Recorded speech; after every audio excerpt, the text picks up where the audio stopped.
塔羅問事，大家好，我係鍾診。嗱，而家再開返嘅塔羅問事呢，就唔會日日出片，而會改係逢星期2、4同埋星期6出片嘅啫。咁希望大家留意，亦都希望大家多多支持。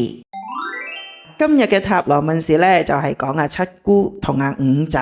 嗱，五仔由4月開始呢，就已經日日揼阿七姑噶啦，阿七姑呢就係咁捱打都冇乜大出聲。咁到底阿七姑點解唔出聲呢？有人就話佢暗地裏去賠翻啲錢俾啲親家嘛，所以呢而家呢佢就已經清理門戶啦，洗翻乾淨自己個底噶啦，咁所以呢就可以反擊啦，所以呢就直情入稟法院去告阿五仔毀謗啦。好啦，咁到而家戲肉到啦。嗱，到底呢阿七姑係咪真係會告阿五仔呢？而五仔又會唔會真係驚俾人告而即刻收聲呢？嗱，呢一個呢就係我哋大家花生友好好奇嘅問題啦。咁不嬲，五仔都係一個能屈能伸嘅人噶嘛，佢會唔會真係因為七仙女告佢啦，阿七姑告佢啦，咁佢即刻收聲呢？哇！不過咁做好衰仔嘅喎，好樣衰嘅喎。咁照計都會做嘢㗎。咁但如果真係做嘢，咁大家就燒銀紙嘅咯喎，法庭見嘅咯喎。其實會唔會真係法庭見呢？咁我哋作為花生友就梗係想去法庭見啦，因為咁樣呢，我哋就可以知道阿七姑嗰啲學歷咁高嘅學歷，原來係真嘅，哇！咁就好啦。咁大家呢都可以從此對阿七姑另眼相看啦。咁但係如果七姑啲學歷係流嘅話，咁阿五仔咪好得戚咯，五仔咪攞晒彩咯。咁到底今次七姑話告阿五仔誹謗，告阿五仔詆毀佢，到底會唔會真係上演嘅呢？呢場戲，所以呢，今日我哋嘅塔羅問事就想問一問啦，到底七姑係唔係真係會告五仔，而五仔又會唔會奉陪到底呢？好啦，開始抽牌噶咯喎，咁我哋而家就真係想問一問七姑係咪真係會告阿五仔啊？呢一單官司會唔會真係做到出嚟噶？係咪真係大家法庭見嘅呢？定係五仔今日就已經即刻肅殺匿埋咗呢？嗱，呢個真係唔知道，不過係咪真係咁重要呢？咁大家咪即管睇一睇，有個知字咯。咁其實塔羅係一種占卜，亦都係一個預言，亦都係俾一個方向大家。至於知道咗個方向，行唔行去嗰個目的地，都完全靠嗰個當事人佢唔行，佢唔喐。咁你俾咗幾多方向佢，俾多幾多指引佢，都係冇用噶。至於阿七姑到底有冇神通嘅法力，咁上一題塔羅我哋都有講過，七姑應該有啲神通嘅法力嘅，不過呢啲法力係咪足以俾佢可以去同人攞100幾廿萬呢？咁就好似有啲迷信啦。嗱，其實一個風水師、一個術數師都不過好似一個髮型師咁，有一個技能咁解嘅啫，絕對唔係可以呼風喚雨嘅。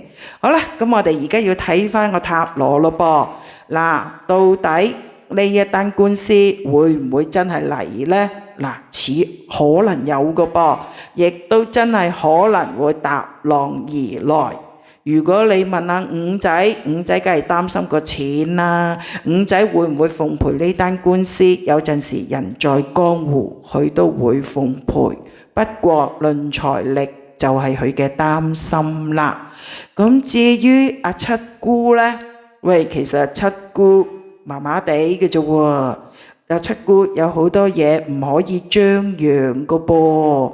嗱，咁所以呢，如果呢單官司會唔會真係打到嚟，兩方面都有顧忌嘅。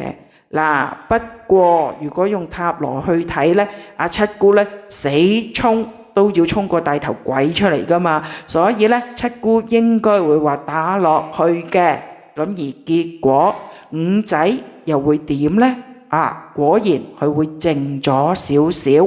不過呢一張寶劍四亦都可以睇到五仔會唔會死心？如果死心就唔使再着住佢件軍服啦。所以呢，有得睇喎，亦都有得鬥喎。到底結果會如何？應該用今日嘅塔羅嚟睇呢，大家都係水上漂，吹下吹下嘅啫。